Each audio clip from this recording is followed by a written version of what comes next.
What is the value of energy stored in a capacitor in terms of nanojoule?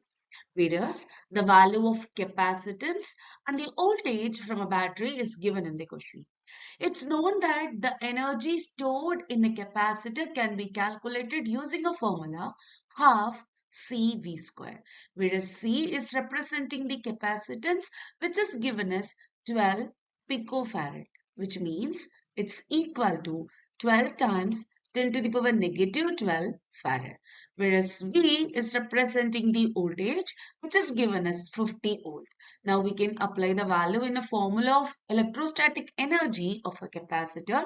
Then it can be written as U is equal 1 over 2 times 12 times 10 to the power negative 12 times 50 square. When we are simplifying this, we will get 15 times 10 to the power negative 9 as a energy. And the unit will be joule. Again, it can be written as 15 nanojoule because we have to represent our answer in terms of nanojoule based on the question.